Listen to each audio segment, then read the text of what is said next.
ایک اور سوال ہے، سائل کا نام تو اس میں ذکر نہیں ہے، مذکور نہیں ہے سائل کا نام۔ سوال ان کا یہ ہے کہ حضرت امیر حمزہ رضی اللہ تعالی عنہ کا کلیجہ حضرت ہندہ نے جو چبایا تھا، وہ کہہ رہے ہیں اس واقعے کی حقیقت کیا ہے؟ سائل کا سوال یہ ہے کہ حضرت ہندہ نے جو کلیجہ چبایا حضرت امیر حمزہ رضی اللہ تعالی عنہ کا، اس واقعے کی حقیقت کیا ہے، اور کیا اس کو بیان کرنا چاہیے مجمع عام میں؟ سائل کا یہ سوال۔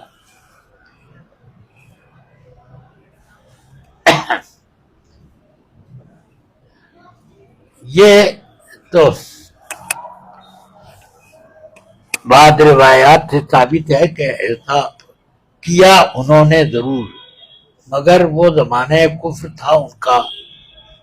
اب اس میں اگر ان کا نام لیے بغیر کہا گیا حضرت امیر حمزہ رضی اللہ تعالیٰ کی عظمت کے طور پر تو بیان کر سکتے ہیں۔ باقی اس نیت سے کہ ایک صحابیہ سے یہ عمل ہوا،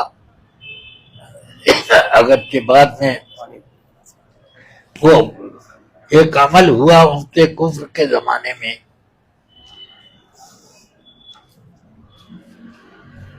اس طرح سے مسلمانوں میں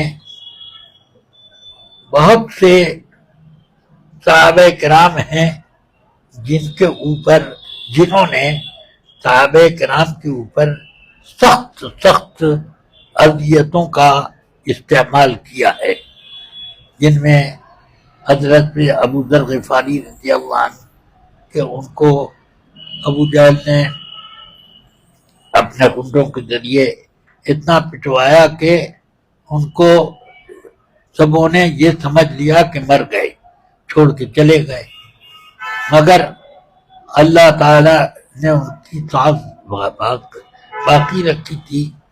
کچھ دیر میں ان کو ہوش آیا تو خیر وہ انہوں نے یہ خباب ابن الارت کو داغتی ہوئی آگ پر لٹایا وغیرہ۔ اس میں بلال رضی اللہ عنہ کے اوپر سینے پر سخت بڑی بڑی پتھر کی سلیاں رکھ دی جاتی اور ان کو گھسیٹا جاتا۔ اس میں وہ کام کرنے والوں کا نام نہیں آتا ہے، سمجھ میں آیا؟ بس اتنے تک کہ اسلام کے لیے اتنی قربانیاں ہیں، یہ ٹھیک ہے۔ ہاں، وہ ایمان نہیں لائے وہ لوگ ظلم کرنے والے، تو وہ ذکر کیا جا سکتا ہے۔ ہاں ٹھیک ہے، امیہ جیسے ایمان نہیں لایا، ابو جہل ہے، ہاں، عتبہ شیبہ ربیعہ وغیرہ یہ سب ایمان نہیں لائے، تو ان سب کے نام لینے میں کوئی حرج نہیں۔ وحشی نے حضرت حمزہ رضی اللہ عنہ کو نیزہ مارا تھا اور اس میں آپ شہید ہوئے، تو بخاری شریف میں اس واقعے کو ذکر کیا۔ جعفر ابن عمرو ابن امیہ رملی کہتے ہیں کہ میں عدی ابن خیار کے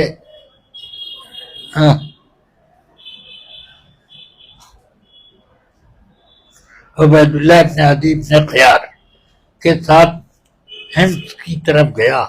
ہم لوگوں نے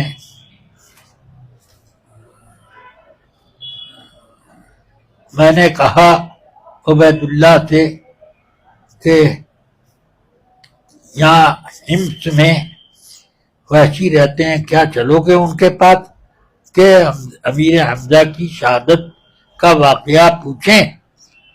ہاں چلو۔ تو پوچھتے پوچھتے ہم لوگ گئے تو کسی نے بتایا کہ وہ اپنے مال کے نیچے سائے میں بیٹھے ہوئے ہیں، تو بہت موٹے تر و تازہ، تو وہی وحشی ہیں۔ گئے تو عبید اللہ نے اپنا ڈھانٹا باندھ لیا، آنکھ کے علاوہ کوئی چیز نظر نہیں آ رہی تھی۔ تو عبید اللہ نے پہنچ کے کہا اتعرفنی یا وحشی، وحشی مجھے پہچان رہے ہو؟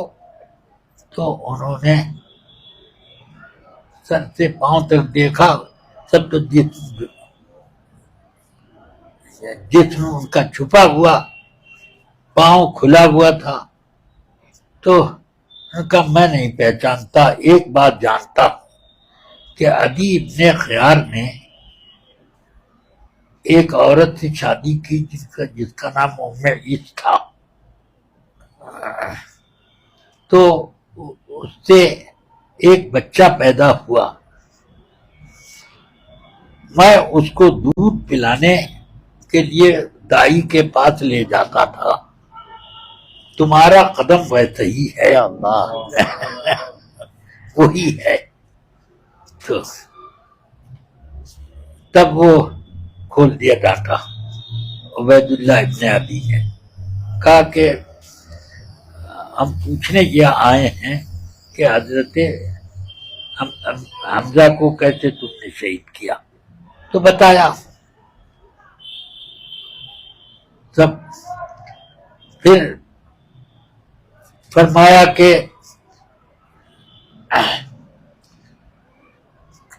میں طائف بھاگ گیا تھا، فتح مکہ کے موقع پر وہیں ایمان لایا، اور مجھے اب طائف والوں نے ایک وفد بھیجا رسول پاک کے پاس اپنے کام کے لیے، تو لوگوں نے مجھ سے کہا وفد میں تم بھی چلے جاؤ، تو کہا کہ کہیں مجھے قتل نہ کرا دیں۔ نہیں، وہ وفد جو جاتے ہیں کسی قوم کی طرف سے، ان سے وہ چھیڑخانی نہیں کرتے۔ تو میں آیا اس وفد میں، تو جیسے ہی میرے اوپر نظر پڑی، سرکار نے فرمایا انت وحشی، تم وحشی ہو؟ کہاں؟ انت قتلت حمزہ، تم نے حمزہ کو شہید کیا کیا؟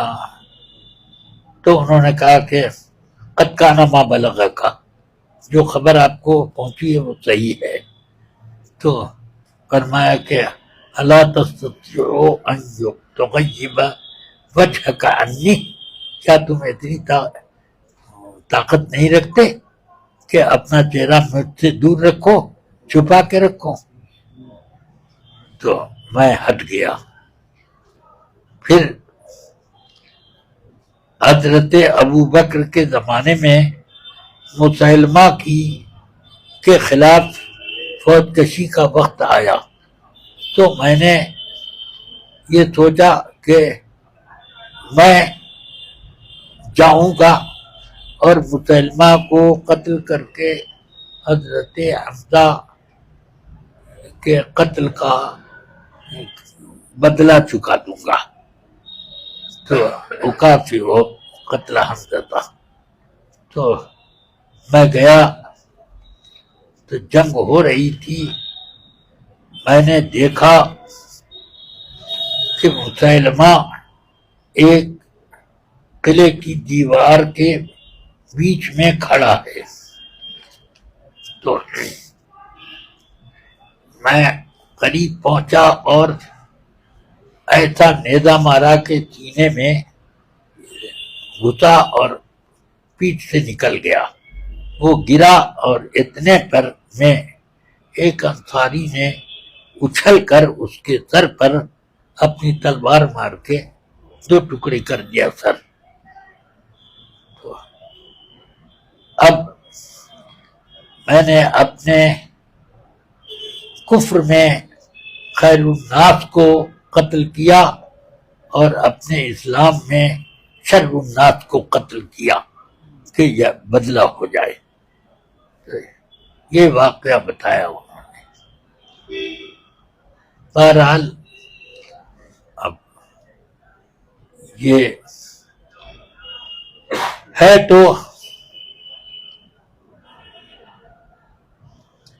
دردناک واقعہ، مگر کفر سے توبہ کر کے صحابیت کے زمرے میں داخل ہونے کے بعد اب ان کو کچھ کہنے کا زیادہ حق نہیں ملتا.